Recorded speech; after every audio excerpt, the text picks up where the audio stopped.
Muy buenos días, queridos amigos. Sean bienvenidos a una entrega más de El Revisionista. En esta oportunidad tenemos el honor de poder presentar y tener con nosotros al querido padre Eugenio Mazzeo, una de las últimas vocaciones ordenadas por Monseñor León Krug en el año 1991, de las primeras vocaciones en ingresar a esa magnífica obra de ese naciente seminario, tanto diocesano como del Instituto del Verbo Encarnado. Los invito a acompañarnos en esta emotiva entrevista, darle like, suscribirse y estar atentos a las nuevas entregas. Muchísimas gracias. Primera pregunta: ¿recuerda la primera vez que vio a Monseñor Krug? Bueno, en primer lugar, gracias por la invitación, Sergio, y felicitaciones por los libros y las publicaciones que estás sacando acerca de la iglesia en San Rafael. Te felicito por tu trabajo enorme y muy valioso. Bueno, a ver, yo a Monseñor Krug la primera vez que lo vi Gracias. fue el 25 de marzo de 1984, cuando se inauguró oficialmente el seminario diocesano de San Rafael, ¿no? Había escuchado hablar de Monseñor Krug muchas veces. En el año 83, en Buenos Aires, nos juntábamos como una especie de postulantado, ¿no? O de preseminario, un grupo de postulantes en la parroquia del padre Carlos Vuela o en la parroquia del padre Carlos Nadal o del padre Carlos Lojoya, ¿no? Y mm, viajamos en tren y llegamos el 24, creo, sí, 24, en fin, ahí nos impusieron la sotana, y el 25 fue la Santa Misa, y finalmente veíamos al famoso Monseñor Krug, ¿no? Que nunca lo habíamos visto. Hay que decir que en el año 83 como que existían como otras posibilidades, ¿no? De empezar la experiencia religiosa del Verbo encarnado, porque hay que decir que en el seminario de San Rafael en el año 84 como que empezaron dos realidades juntas, ¿no? Por un lado el seminario diocesano y por otro lado el Instituto del Verbo encarnado, ¿no? Y entonces, Monseñor Krug, que era un hombre, yo creo, un visionario, ¿no? Un hombre superior, sobresaliente, intuyó la posibilidad de que un grupo de sacerdotes pudieran desarrollar el sueño de todo obispo, ¿no? Yo creo que todo obispo, supongo yo, y creo que es así, sueña con tener un seminario propio, un semillero de vocaciones. Sobre todo en San Rafael no había muchos sacerdotes, y aparte la diócesis es enorme, ¿no?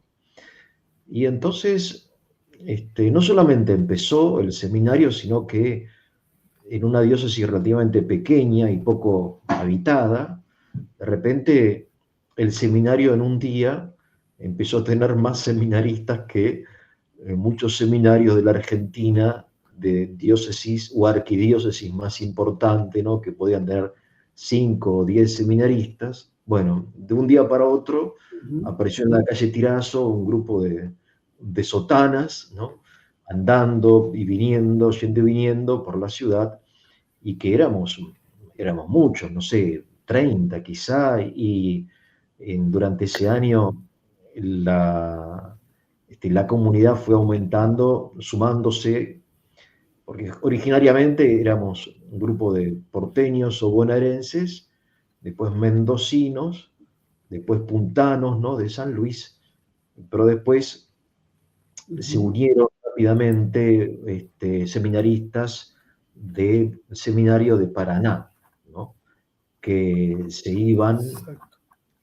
buscando una formación que en conciencia consideraban mejor, ¿no? En fin, porque en la iglesia, y exacto. esto siempre se le criticó a Monseñor Crux, yo sé que él sufrió mucho a causa de que se le criticaba de no respetar el principio territorial, ¿no? Vos sabés que la iglesia está organizada administrativamente, ¿no? Según el principio territorial. Y entonces se supone que cuando nace una vocación al sacerdocio, esa vocación debe desarrollarse en favor de la iglesia local, estudiar en el seminario, en fin, propio, ¿no? Pero Ujú. entonces Monseñor Cruz recibió jóvenes de otras provincias, y de Capital Federal, y de Paraná, de Mendoza, y después llegaron de Salta, de Tucumán, en fin, de toda la Argentina, ¿no? Entonces fue víctima de la crítica de sus Claro. hermanos. Pero claro, por sobre el principio territorial está el principio espiritual, ¿no? Entonces, para la mayoría de nosotros, estudiar en un seminario, entre comillas, progresista, no era una opción, ¿no? Porque en aquellos años, vos no habías nacido, no sé, ¿cuántos años tenés? No, yo tengo 34, Pablo, yo nací en el Bueno, 92. no habías nacido, no habías nacido vos. En los años del posconcilio, ¿no? Se vio con mucha intensidad la oposición entre progresismo y tradición, ¿no? En diversos ámbitos de la iglesia, en dogmática, en moral, en liturgia, en espiritualidad, no sé, en doctrina social, etcétera, ¿no? Hoy eso quizás se viva con menos intensidad, pero en aquella época había una confusión importante de las ideas, y el que vino a aclarar la confusión en gran parte fue San Juan Pablo II, ¿no? Que fue el gran benefactor y aliado de Monseñor Cruz, porque Monseñor Cruz nunca hubiese hecho algo en contra de la disciplina eclesiástica, ¿no? Es decir, él era un Claro, hombre además de de, iglesia, ¿cómo? claro, ¿no? Y además de que justamente San Juan Pablo II va a ser el apoyo fundamental, ¿no? de Monseñor Krug todos estos años, incluso se marca Exactamente, mucho en sí. el memorándum de Monseñor León Krug allá por el 85, 86. Y Sí, padre, una de las preguntas, ¿no? Referido en este caso, porque ahí justamente después me interesa retomar sobre ese punto. eh, pero, por ejemplo, ¿no? Muchas personas describen a Monseñor Krug como un hombre serio, un hombre reservado, ¿sí? Un hombre sumamente tímido, ¿sí? Pero que claro, sí. sabía reconocer los momentos de ultrapelia, se tenían las virtudes, digamos, armonizadas, digamos, una persona muy centrado. ¿Era así? ¿Cómo lo veían ustedes como seminaristas, Bueno, dentro de la vida del seminario? sí, a ver, sí, era un hombre serio, pero muy cercano, ¿no? No era distante, que son cosas distintas, porque una persona puede ser muy simpática y ser al mismo tiempo distante y fría. Él era una persona cálida, pero tenía un carácter más bien adusto, era un hombre de pocas palabras, ¿no? De carácter que yo conocí mucho, porque yo después viví muchos, muchos años en Rusia y conocí muchos ucranianos, que son gente muy noble, muy buena, muy sensata, ¿no? No son quizá tan simpáticos o tan abiertos como los mediterráneos, ¿no? Pero son personas que no te clavan el cuchillo en la espalda. O sea, es gente muy sufrida, profundamente cristiana, gente de campo, curtida por el arado, ¿no? Por las herramientas, la piel reseca por el sol, pero son personas que también, a las cuales les gusta mucho festejar, reírse, cantar en las sobremesas, ¿no? Cantos tradicionales y un poco tristes, ¿no? Así es el ucraniano, así es el ruso de aldea, ¿no? Entonces, sí, a ver, él se hacía presente al seminario, era un hombre muy inteligente que no le gustaba aparentar, ¿no? Y era mucho más inteligente de lo que quizá él gustaba de mostrar, pero él sabía delegar en sus colaboradores las funciones de educadores, ¿no? Él venía una vez al mes al seminario a dar conferencias y en aquella época tengo que decir que yo estuve solamente un año en el seminario diocesano, porque al segundo año después el IBE, ¿no? compró su casa y entonces ya Ujú. la relación con Monseñor Krug fue aún más distante de los seminaristas religiosos, ¿no? Pero la verdad que Ujú. es una de las cosas que me hubiera gustado hacer, uno en retrospectiva, me hubiera encantado poder conversar con él, ¿no? Cara a cara, porque no era de sentarse con nosotros, al menos en aquella época, a tomar mate. Si venía, nos hablaba a todos, ¿no? Pero creo que él era la Ujú. respuesta de cómo debe ser un cura, ¿no? Si uno se pregunta cómo debe ser un cura, yo diría, bueno, en una palabra sería como Krug, ¿no? O sea, para mí es una respuesta Claro. perfectamente válida, porque una persona que no provocaba rechazo, de total confianza, seria, reservada, sin ninguna rareza, ¿no? Ningún desorden del carácter, no era mal hablado ni exaltado, no criticaba a nadie, no juzgaba a quienes lo Ujú. hacían sufrir. O sea, no tenía los defectos habituales que tenemos los curas. Era- Claro. y él vivía de la iglesia, ¿no? Era una persona muy Claro. sencilla, modesta, cortés, ¿no? Muy Ujú. respetuoso, vivía pobremente. Yo creo que él personificó el Claro. ideal, digamos, no solamente fundó el seminario, sino que él personificó el ideal sacerdotal del seminario, ¿no? Una mezcla como de Juan Pablo II y cura Brochero, ¿no? Un cura gaucho ucraniano. Claro. Pero claro, en Claro. Ucrania el silencio es más valioso que las palabras, ¿eh? Es decir, lo que no se Sí. dice es más importante que lo que se dice. Es tal cual lo que menciona porque me pasó cuando investigué la vida del padre Basilio Winniczuk, de Sí, sí, Pichaitsky, eh, y, es, y es tal cual, porque tuve que relacionarme con entrevistar bastantes sí, inmigrantes ucranianos ahí en Bowen y realmente tal cual como lo menciona. De hecho, un detalle que usted nombra ahora, justamente, que yo después tomo en el libro, es que en su momento se pensaba que Monseñor Krug era hijo de polacos y ucranianos y en realidad era de ucranianos, solo que se da el tema geopolítico de fondo que es la ocupación de Ucrania por Polonia y Rusia, digamos, ¿no? Y, sí, hay muchas ajá, familias mixtas en Ucrania, de padres o ujú, madres ucraniano-polaco o ruso-ucraniano, ¿no? Es decir, pero son muy parecidos, la verdad es que... Pero él era ucraniano, pero no tenía esto del nacionalismo ucraniano, ¿sabes?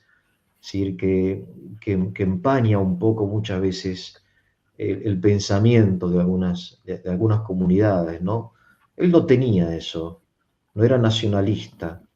Sí, amaba a Ucrania, era patriota, pero sin ningún tipo de exceso, ¿no? Él en política, recuerdo una vez recuerdo, nos dijo, en política hay que ser como con el fuego, porque si te ujú, acercas demasiado te quemas, pero si te elijas demasiado te enfrías, ¿no?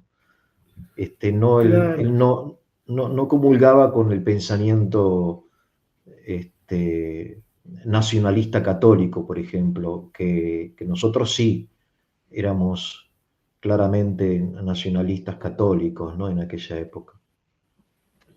Claro, por ahí para que la gente, para evitar que la gente se confunda, cuando hablamos, por ejemplo, ¿no? Pues, entre lo que es Kruk, si bien Kruk era hijo de ucranianos, él nació en Misiones, y Basilio, en el caso del padre Basilio, sí era nacido en Ucrania, digamos.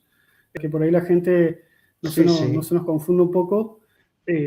Cuando hablamos de Kruk, hablamos justamente de hijo de ucranianos, pero argentino, digamos.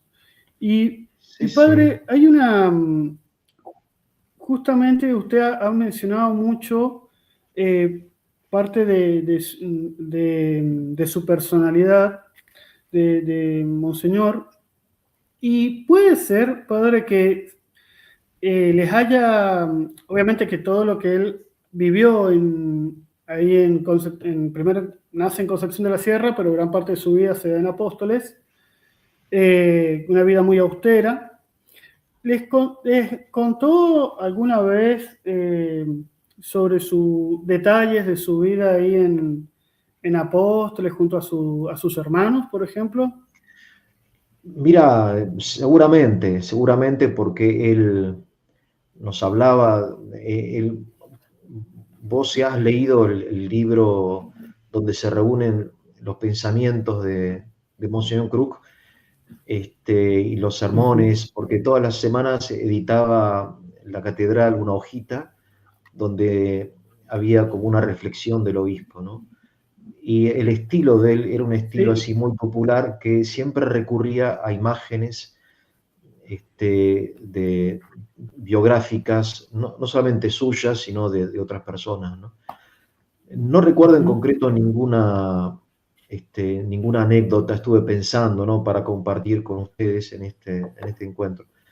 No recuerdo nada en concreto, no. Lo que más recuerdo era su carácter en general, ¿no? Su sonrisa, sus ojos, ¿no? Era realmente Ujú. un hombre transparente, puro, hasta casi, en cierto sentido, infantil, ¿no? Como un campesino, en cierto sentido, con la pureza Ajá. y la nobleza, ¿no? De estos hombres que trabajan la tierra y viven del sudor de su frente. Eso él lo transmitía en forma permanente, ¿no? Más allá de lo que dijera.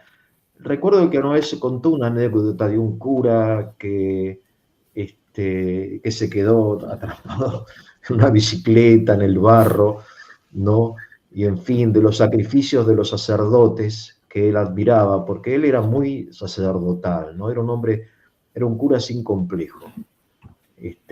Como dicen, Claro. él, la sotana se le había hecho carne, ¿no? Era un hombre que amaba mucho su ministerio sacerdotal. Pero así en concreto, alguna referencia no recuerdo en este momento, sinceramente. Y, Pero te tengo que decir, discúlpame, que esto me parece importante.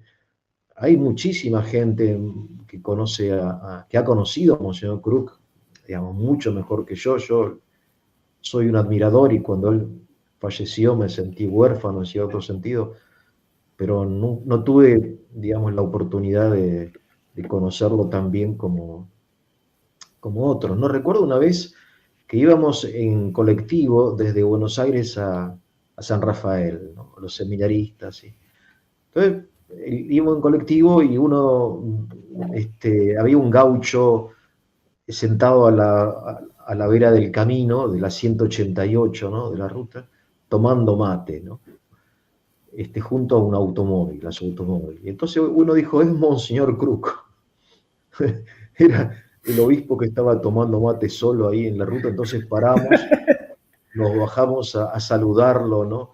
Y él nos recibió, bueno, con esa como timidez que él tenía, no era de andar a los abrazos ni a los besos, ni mucho menos, pero eso no lo hacía menos cercano, no lo hacía menos cercano, ¿no? Era claro. realmente un padre, ¿no? Un cura de esos un cura clásico, que un poco yo creo que era la idea de San Rafael, no hacer nada nuevo, no innovar, o sea, él no buscó hacer algo tradicionalista o qué sé yo, o algo raro o novedoso, sino creo que la idea del cura que él tenía era la idea del cura, no sé, de los cuentos de la Andricina o no sé, Claro.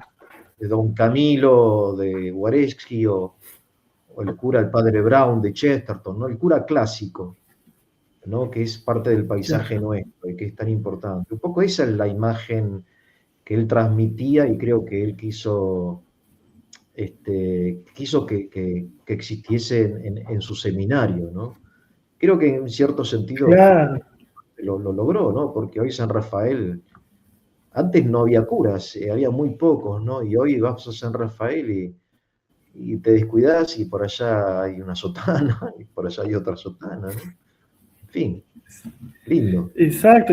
Y esas son dos características muy típicas de San Rafael, ¿no? Y casi únicas hoy en día, que era la sotana. Y hay dos cuestiones, sobre todo, que él marcaba mucho, según lo que pude leer y investigar.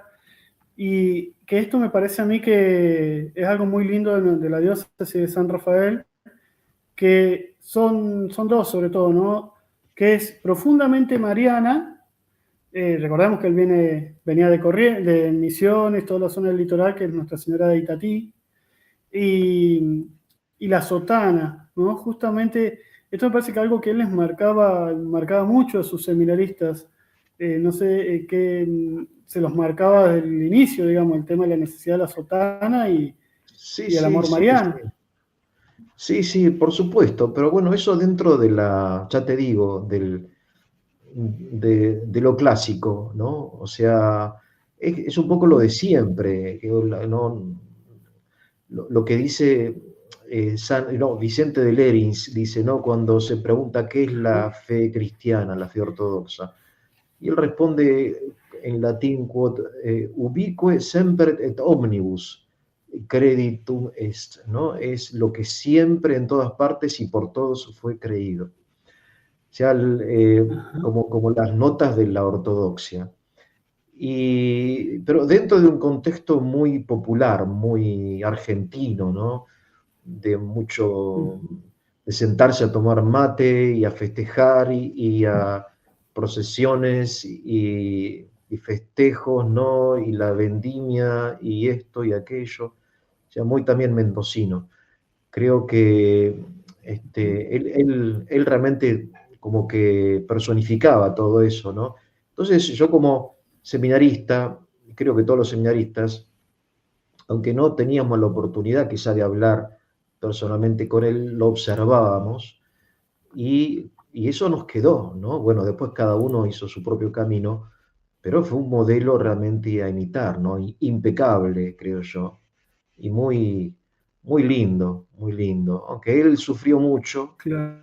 y una vez le confesó a un cura, le dije, me quiero morir, le dijo, me quiero morir, porque sufría mucho por esto del seminario, ¿no? Que lo había abierto en contra de la opinión de muchos hermanos suyos que quizá no lo entendieron, y no entendieron por qué aceptaba tantos jóvenes de otros lugares. Pero bueno, uno tiene obviamente el derecho de estudiar según en conciencia cree que es lo mejor, ¿no? En fin, después ya como sacerdote puede ejercer el ministerio en otros lugares. Pero creo que, en fin, eso. ¿No? Pater, una consulta. Por ejemplo, ¿no? Porque justamente estábamos hablando, ¿no? Del hombre, el pastor, con Monseñor Cruz como pastor, digamos, ¿no? Eh, por ejemplo, a ver, esta pregunta por ahí puede resultar un poco complicada, ¿no? Pero en relación, digamos, que de los obispos actuales, ¿sí? ¿Qué es lo que más lo diferenciaba a él? O podría, en relación a los otros obispos, en todo caso, contemporáneos suyos, digamos, ¿no? Nunca habló mal de nadie. A menos Ujú. que yo que lo haya escuchado, no tuvo ningún gesto de crítica o al menos público, ¿no? Quizá en la intimidad con sus amigos, que supongo que los tenía, y sus confidentes se habrá desahogado, pero así nunca hablaba mal de nadie. Tampoco él hablaba del progresismo, sino que él predicaba lo que está ahí en las hojitas esas, ¿no? El evangelio llevado a la vida cotidiana, ¿no? Y nada más, o Ujú. sea, no era él una referencia, digamos, un intelectual, ¿no? como podía ser, no sé, o algún otro obispo, como el obispo, no sé, de La Plata, me olvidé cómo se llamaba, el arzobispo, teólogo, ¿no? Tomista y otras referencias de la tradición, digamos, ¿no? No, él no, Claro.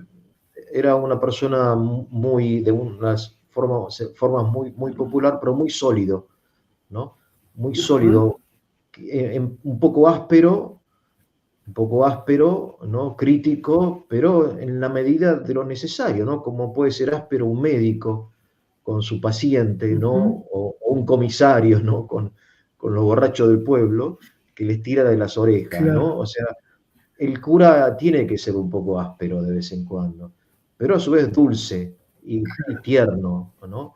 Y él era estas ambas cosas, ¿no? Eso lo vas a encontrar, ya te digo, en esos escritos que después se reunieron en un libro, uno o dos tomos, no recuerdo, que aparte es muy talentoso porque no carece de talento literario, hay que decirlo, ¿no? O sea, escribía bien, escribía bien. sí, sí, de Este, hecho, esas homilías, es sí, la hojita comunidad, el esa, libro que muy bien. se hizo en su momento fue mano a mano con el obispo de San Rafael en Exactamente, sí. 1988, que se hizo ese primer tomo, y después en el 2020, Sí, 2022, sí. sale el libro El rugido del león, Ajá, donde se recopilan el resto de las hojitas comunidad, mirá vos. que de hecho fueron fundamentales para que en el 2024, cuando saqué yo mi libro sobre Monseñor Cruz, Sí, me basé también mucho sobre su pensamiento en estos dos ejemplares, claro, claro. Bueno, que vos conocés, realmente, ahí está reflejado su pensamiento y su carácter, ¿no? Su identidad sacerdotal y pastoral. Así era él. exacto, Este, y bueno, para mí, te vuelvo a repetir, si uno se pregunta cómo debe ser un cura, una respuesta absolutamente válida creo que sería como León Kruk. claro. Y padre, dos preguntas por ahí, porque estaría justamente que hacen referencia, ¿no?, a esta firmeza también y que también se formó y se gestó en base también a estas enormes cruces que padeció. Hay Sí, dos hechos que uno tal vez más feliz que el otro. Hay dos hechos muy importantes dentro de la historia del que va a ser el seminario, dentro de tantas cruces que sufrieron. Por ejemplo, ¿no? No tengo la foto aquí a mano, pero en el año 1900, si mal no me equivoco, hay uno en el 1985 y otro en 1987. El primero es a, el viaje a Salta en un Hércules, está la fotografía, y después el otro, ¿no?, el viaje a Mendoza, cuando van a ver a su santidad San Juan Pablo II y se ha hecho un hecho muy particular ahí. No sé si nos pudiera contar cualquiera de los dos, el que usted prefiera. te respondo a la pregunta diciendo que no me acuerdo. O sea, me acuerdo del viaje a Salta, pero ningún detalle relacionado con el obispo y de la visita a Mendoza del Papa tampoco Ujú. recuerdo nada en particular, ¿viste? Debe ser que la edad está haciendo lo suyo en las pocas neuronas que me quedan. Pero, a ver, yo lo que destaco es la relación de Monseñor Cruz con el Papa Juan Pablo II. Creo que Ujú. este, la soledad que él sufría fue realmente como superada gracias al apoyo que él recibió del Papa, ¿no? Para hacer en definitiva, algo que él Ujú. tenía absolutamente derecho a hacer como obispo, que era un seminario propio, ¿no? Que es el sueño, ya te digo, de todo obispo, creo yo que uno de los sueños más importantes de un obispo es tener un clero abundante, bien formado, ¿no? Bueno, Krug lo hizo, que no, es algo raro, hoy no hay vocaciones, ¿no? Es algo raro, y él Exacto. lo logró. Y después permitió que crecieran en su diócesis otras realidades, ¿no? Como el IBE, que bueno, que después se fue en gran parte de San Rafael, no totalmente, pero él permitió que eso, que esa semilla se plantara allí, ¿no? Y eso también es importante, ¿no? No solamente hacer, sino permitir que otros hagan. Este gesto de ser Exacto. generoso, magnánimo, y eso él lo tuvo con, con nosotros y con otros. Así que solamente Claro, gratitud y admiración. claro, se podría decir entonces que él justamente le daba una gran importancia al futuro de las vocaciones, digamos, porque al estar en una diócesis como San Rafael, que Y claro, claro, y porque los curas son las manos del justamente obispo, tenía, ¿no? En un territorio tan grande, con tantos fieles, un obispo, en fin, ¿qué puede hacer? En cambio, cuando tiene muchos curas, ¿no? Jóvenes, activos, porque en San Rafael los curas recibieron una formación, digamos, ignaciana, ¿no? Porque un poco, vos me preguntaste acerca de la espiritualidad, ¿no? Bueno, la espiritualidad estaba marcada por los ejercicios de San Ignacio, ¿no? Que un poco es como un esquema o una forma mental que uno recibe, ¿no? Una forma de una cosmovisión, ¿no? Después éramos también muy tomistas, ¿no? Muy cercanos al pensamiento de Santo Tomás, muy también en liturgia más conservadores, pero también muy populares en pastoral, ¿no? De sotana, pero sin refinamientos, ¿no? Sin rarezas, un poco desaliñados, ¿no? Curas que juegan a la pelota, que rezan el rosario, que toman vino, que juegan al truco, pero que también hacen adoración al Santísimo Sacramento, ¿no? Un poco así, un grupo de, no sé, de virtudes o de defectos que hacen a un estilo, me parece a mí, que saludable, ¿no? Una figura saludable. Y creo que él ya te digo, él lo personificaba y creo que sus formadores, o los formadores que él fue eligiendo, ¿no? Que fueron rotando también, intentaron hacerlo, ¿no? Bueno, después ya depende de cada uno, ¿verdad? Ya, exacto. pero creo que, a ver, la felicidad de un obispo al ver que sus parroquias están bien atendidas, en fin, él se puede dar por satisfecho, creo yo. Eh, Pienso yo, no sé, me parece a mí, ¿no? Y él realmente logró esto que es muy difícil lograr hoy en día porque hay muy pocas vocaciones sacerdotales en general, ¿no? Exacto. Así que bueno, eso. Y, y, y padre, una pregunta, ¿cómo se vivió ese tiempo, esos primeros años del seminario, digamos, dentro de tanto sacrificio realmente? Porque Sí, esa, esa casona que donó la familia Campi justamente en el terreno se fue sí. refaccionando con el tiempo, digamos. Bueno, la verdad es que todo se hizo real cuando apareció la casa, ¿no? Porque cuando estábamos nosotros, el grupo de preseminaristas, ¿no? En Buenos Aires, íbamos recibiendo noticias de Mendoza. Los padres Huela y Nadal viajaban o hablaban por teléfono y que sí, que no, y dónde, y qué sé yo. Y entonces apareció esta casa que para un porteño es algo realmente increíble porque una casa en medio de viñedos, ¿no? Una construcción noble, como una especie de casco de estancia, algo que nosotros nunca habíamos visto, ¿no? Ustedes están acostumbrados a la viña y todo, pero nosotros jóvenes de Sí, 18, 19 años no conocíamos nada de esto. Y y bueno, la vida era una vida muy rutinaria, ¿no? La administración del seminario inicialmente estaba en manos de laicos, ¿no?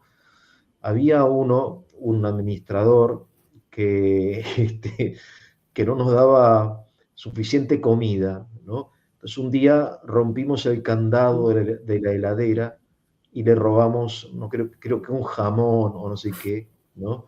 Entonces el administrador se fue llorando al obispo a decirle que los seminaristas eran ladrones, ¿no?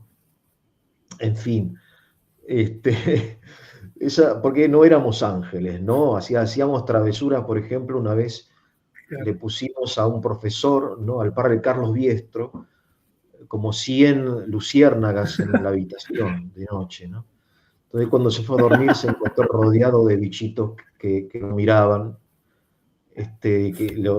y después una vez le pusieron un reloj despertador en la cañería de la salamandra, ¿no? Entonces eso sonó a medianoche el despertador y el pobre cura no sabía cómo sacar el despertador de la cañería, del caño de la salamandra. De modo que el padre Carlos Huela puso un cartel en el pasillo que decía en latín: aprende disciplina para que no se enoje el Señor, ¿no? Se quería disciplinarnos, porque claro, éramos jóvenes, traviesos, y este tipo de travesuras más o menos inocentes.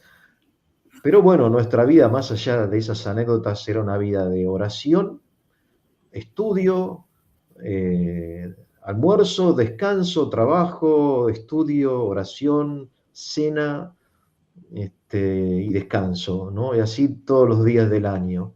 Un poco, a ver, el seminario es un poco una campana de cristal, ¿no? Uno vive un poco aislado de todo y ahí se va formando una vida rutinaria de mucho estudio, pero teníamos una buena formación. Había un sacerdote que nos enseñaba latín y entonces él tenía un esquema en su escritorio donde tenía dibujados los pupitres y los nombres de los seminaristas.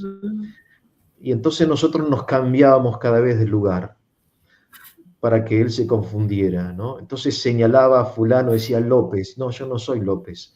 Porque él tenía escrito el segundo pupitre de la derecha, López. Nosotros todo el tiempo nos cambiamos de lugar para confundir a este querido sacerdote, ¿no? Y así hacíamos tonterías, pero la verdad que, bueno, la formación era buena y la vida era muy alegre, muy divertida, obviamente sacrificada como corresponde, ¿no? A un seminario, y Krug venía todos los meses y nos recordaba los principios de la teología, siempre con esa imagen, ¿no? del cura entregado al pueblo, ¿no? Una especie de cura gaucho ucraniano, es decir, siempre la idea de que la prioridad es la salud de las almas y esto y aquello, y dentro del espíritu, obviamente, de la tradición, ¿no? Sin rarezas de ningún tipo, ¿no? O sea, lo que tiene que ser, lo que siempre fue. Una vida, justamente una formación abnegada y justamente acompañado, ¿no? De estos momentos de ultrapelia, ciertamente, ¿no?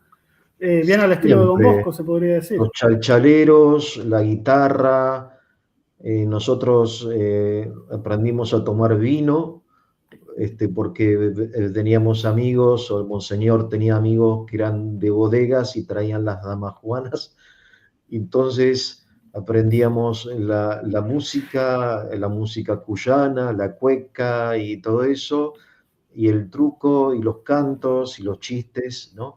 En fin, como debe ser, ¿no? Así Sí, debe ser. Y sí. obviamente jugamos al fútbol y todo, pero todo eso después unido a un estudio muy serio y a mucha oración, ¿no? O sea, había momentos de intensa oración, la Santa Misa diaria, ¿no? En fin, o sea, hay cosas que obviamente no se permitían hacer, ¿no? No se permitían y se deben permitir. Pero en lo que era permitido, ¿no? realmente disfrutábamos mucho, éramos jóvenes también, hay que entenderlo eso. Claro, aparte digo, justamente entender esto, ¿no? Que justamente el sacerdote formado ahí en San Rafael tiene estas características porque la ha vivido también desde su seminario, digamos, ¿no? Y, y Sí, padre, ahora yendo a uno de los puntos más, me parece a mí tal vez más lindos, y sobre todo tal vez para usted, eh, ¿cómo recuerda es su ordenación sacerdotal de manos de Monseñor Crook? bueno, a ver, este, el momento de la ordenación sacerdotal, independientemente del obispo, y lo tengo que decir, para un sacerdote es muy importante, ¿no? Es como, no sé, es análogo al matrimonio de repente para un laico. Uno se va preparando durante muchos años para ese día que finalmente llega y obviamente para nosotros recibirlo de mano de Monseñor Crook era como la coronación también de todo su trabajo, porque fueron 7 años de mucho sufrimiento propio de él, no nuestro, porque nosotros hacíamos nuestra vida y no nos enterábamos de lo que pasaba, ¿no? O sea, algunos curas, los curas nuestros, los formadores, no, nos transmitían un poco los problemas que tenía él, el obispo, ¿no? Y los conflictos con este, con aquel, que yo, pero en realidad nosotros vivíamos una vida como distinta, una vida de estudiantes, en fin, que no era era sacrificada, pero tampoco tanto, ¿no? O sea, es mucho más sacrificada la vida de un albañil o de un estudiante universitario que de un seminarista, ¿no? El seminarista vive una vida confortable y en realidad con muy pocas responsabilidades, porque no tiene que trabajar, no tiene que pagar nada. Sí, pedíamos por ahí dinero, pero no nos obligaban a pagar una mensualidad, ¿no? Al menos en aquella época. No sé si Claro. después se impuso eso. O sea, no hay que exagerar No, claro. la cruz, porque no es tal, ¿no? Pero, claro, yo me Ujú. ordené el 8 de diciembre del 90 y después en septiembre del año posterior el obispo fallece, ¿no? En un accidente automovilístico. Yo no estaba en San Rafael, estaba peregrinando Y, justamente en Salta, y bueno, nos enteramos ahí y todos nos sentimos huérfanos, ¿no? Nos sentimos huérfanos. Creo que nos quedamos ujú. huérfanos en realidad. Y bueno, después empezaron otras cosas, pero el sello de Krug, ¿no? Su imagen, yo creo que es indeleble. Ya te digo, como imagen de lo que tiene, cómo debe ser un cura, ¿no? Un Claro, poco la verdad eso. que eso me parece también es justamente, pues, me acaba de responder justamente esta otra pregunta, ¿no? Que había sentido tanto usted personalmente Te quedas como el pueblo, huérfano, ¿no? te quedas Exacto. huérfano. Eso es Es, lo que uno siente.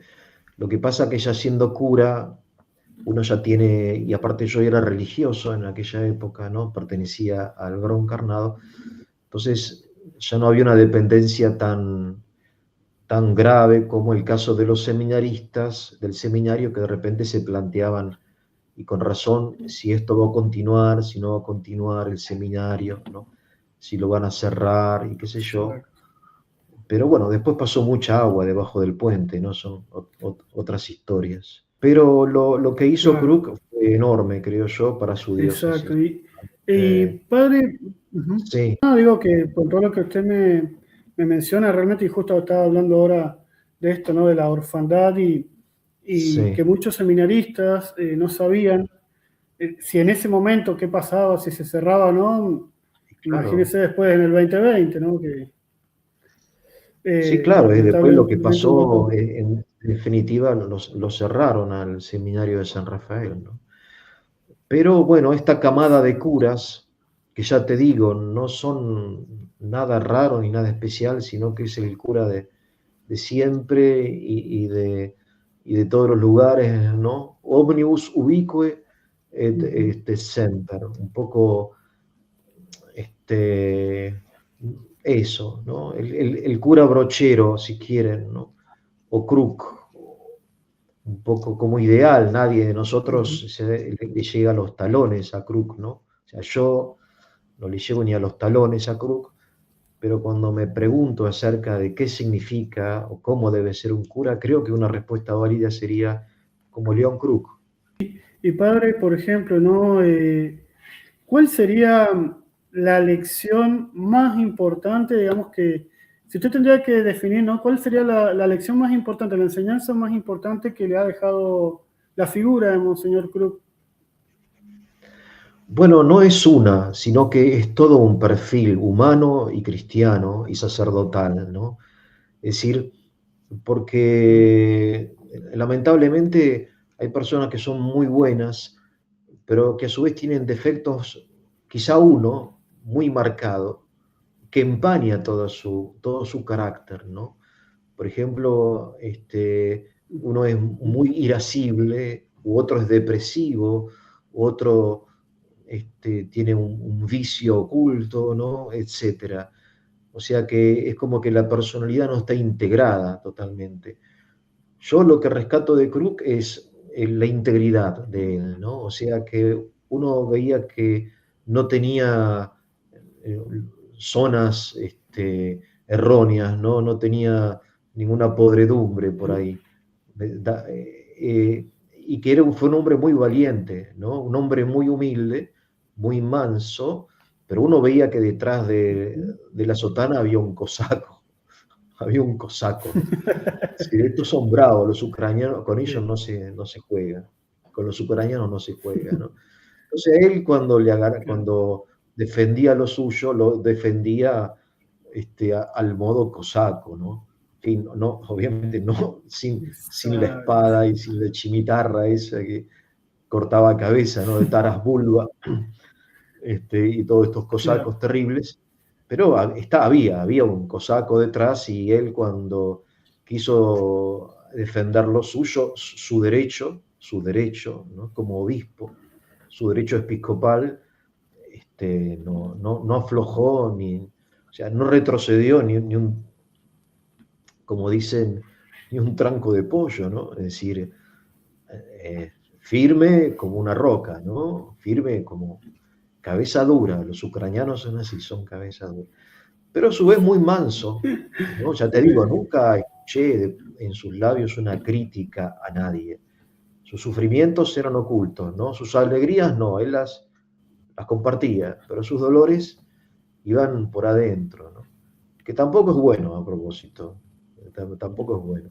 sí, Hay que de saber hecho. desahogarse Sí, de con hecho, quien se... uno se entera muchas veces, por ejemplo, uno se entera de las cruces que sufrió Krug cuando lee ya sea el memorándum, las Sí, cartas de renuncia del 80 y del 86, porque existieron sí, dos cartas de renuncia, y, pero en su gran mayoría podemos que su desahogo se iba con el padre, ¿no? Con el Santo Padre. Era Juan Pablo claro, II, justamente ahí exacto, se demuestra ese amor exacto. Sí, sí, paternal para fue una dupla, ¿no? Una dupla ideal, ¿no? Kruk y Juan Pablo II fue nuestro pequeño Juan Pablo II, quizá para decirlo de alguna manera, ¿no? Nuestro Juan Pablo II ucraniano, porque Juan Pablo II como que ordenó un poco la cabeza de la gente que venía un poco confundida en el posconcilio, ¿no? Entonces, Juan Pablo II supo orientar toda digamos, la iglesia, ¿no? En fin, hacia la verdad, ¿no? Bueno, creo que era así, no tenía la altura intelectual de Juan Pablo II, no lo pretendía, creo, sino que era más pastoral, ¿no? Pero su espíritu era muy similar, ¿no? Y los dos venían de Europa del Este, los dos eran personas que conocían la tragedia del siglo XX, ¿no? Porque en Argentina nosotros no hemos sufrido lo que sufrió un polaco, un ucraniano, ¿no? La destrucción de la guerra, el holocausto judío, la destrucción de Varsovia, el holodomor ucraniano, ¿no? Ordenado por Stalin para matar de hambre a los ucranianos. Y todas esas tragedias que un ucraniano y un polaco la llevan en su corazón, nosotros desconocemos, no sabemos nada. Somos, digamos, un ucraniano Exacto. sabe 10 veces más acerca del mundo y del hombre y de la política que un argentino. Ellos están más allá, Por- ya volvieron, ¿entendés? Entonces, toda esta fantasía del socialismo, ¿no? Y de la izquierda católica, y otras fantasías también nuestras, propias de pueblos que no han madurado, ¿no? Ellos están más allá. Y creo que ellos apostaron en este tipo de cura, ¿no? Que es el cura, ya te digo, de siempre, obviamente amoldado a la época porque ya no somos iguales que hace 100 años, pero, en fin, dentro de la sana tradición, ¿no? No es mucho más, porque la acusación que le hicieron a Cruz de tradicionalista es totalmente injusta, ¿eh? Él fue un hombre de la tradición, pero no fue ni Exacto. tradicionalista ni progresista, sino fue un hombre clásico, ¿no? En el sentido católico de la palabra, ¿no? Es decir, este, mm, no había ninguna rareza en su persona, ¿no? Fue un hombre íntegro. Y si yo quisiera criticarle algo a Crook, ¿no? Le criticaría que quizá tendría que haber tenido, no sé, más amigos, personas en las cuales poder apoyarse, no estar tan solo, ¿no? Daba la impresión que a Exacto. mí me daba algunas veces de que estaba demasiado solo. Y que claro, y entonces eso es difícil, ¿no? La soledad es difícil, hasta para un hombre como él. Y por eso esos momentos de tristeza Exacto. tenía, me parece. Pero bueno, nada, yo te digo, no, no soy tampoco una autoridad en esto, ¿no? Yo reflexiono acerca de esto, pero vos conocés mucho más de Cruz que yo en realidad. Así que bueno, Sergio, un poco Y eso. claro, está muy bueno esto que dice padre porque también justamente haciendo reflexión, mientras usted reflexiona sobre el pueblo ucraniano, a mí, por Sí, ejemplo, también se me va viniendo a la cabeza, claro, esta amistad, ahora justamente se entiende esta profunda amistad que Kruk va a tener con Basilio, con el padre Basilio Bowen, Basilio Bowen, Winnitzhuk, claro, claro, eh, sí. y el padre Otro gran Ortego, hombre, digamos, ¿no? Que fueron sus dos otro. pilares. Sí, sí, gente Exacto. que ya te digo, ¿no? Nosotros, que ha sufrido tanto, tanto, él y su familia, ¿no? Y sus familias y su pueblo, pero que no han perdido la inocencia y la bondad, ¿no? Es algo que yo me sorprendía al llegar a Rusia y me preguntaba, ¿cómo puede ser que esta gente, habiendo sufrido tanto, no esté llena de odio, no esté resentida? ¿No? Y no está llena de odio, ni está resentida, ¿no? Gente que sabe perdonar. Claro. Eh, Y padre, justamente, ¿no? Porque es que yo lo escucho, como le digo, disculpe por ahí que me quede un poco tildado, pero porque es que lo escucho y voy viendo, voy recordando, ¿no? La vida de estos grandes sacerdotes que justamente tuve la gracia de investigar. Y, por ejemplo, ¿no, padre? Si yo ahora, ¿no? Le preguntara en tres palabras, digamos, ¿no? Si pudiera usted definir en tres palabras quién fue realmente, bueno, quién fue Monseñor Crook. palabras, ¿no? Que siempre es un poco artificial porque es muy difícil, pero bueno, integridad, carácter, ¿no? Un hombre que no tenía ningún defecto que empañara su bondad, ¿no? Que era íntegro, ¿no? Como de una sola pieza, sano, sin, sin ninguna podredumbre. Después, valentía, ¿no? La valentía de abrir su seminario, de recibir muchos seminaristas de otras provincias, un acto de mucho coraje, incomprendido, absolutamente justo, ¿no? Y legítimo desde el punto de vista de la disciplina eclesiástica y de la tradición, impecable, pero que no fue comprendido. Y después, bueno, este, su identidad sacerdotal, ¿no? Él era un cura, en fin, la sotana se le había encarnado, ¿no? Es decir, eh, por eso ya te digo, si uno quisiera preguntarse, ¿no? ¿Cómo debe ser un cura? Uno dice, bueno, hay grandes paradigmas, ¿no? No sé, el cura de Ars, qué sé yo, el cura Brochero, y tantos otros, bueno, Krug es uno de ellos, creo yo. Así que es un modelo a imitar, creo. Y en esta época de orfandad, de orfandad, ¿no? Muchas veces del clero, es bueno tener un obispo y bueno, también que vos en tus libros, ¿no? Que lo reflejás y los escritos de él. Un hombre sobresaliente, un gran hombre, ¿no? Así que bueno, espero haber colaborado un poquito y yo te agradezco mucho porque es un honor poder hablar de Monseñor Bruco.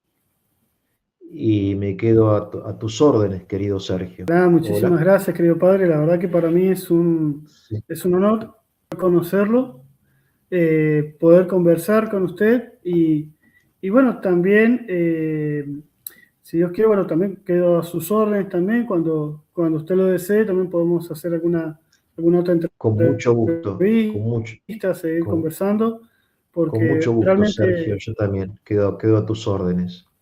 gracias, querido padre. ¿Le podemos Y pedir un la fuerte bendición? abrazo a San Rafael. Preguntar, antes de Sí, cortar, si sí, podemos pedirle la bendición. con mucho gusto.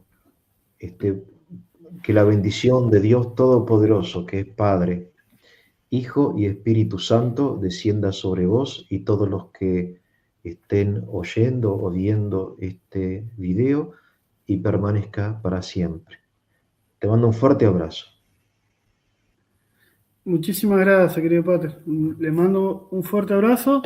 Y bueno, a toda nuestra audiencia, le damos las enormes gracias por habernos acompañado y los invitamos a suscribirse, a darle me gusta, a compartir este contenido que tanto bien le hace a la patria y que bueno, nos sigamos interiorizando en estas figuras como Monseñor León Cruz. Muchísimas gracias a todos.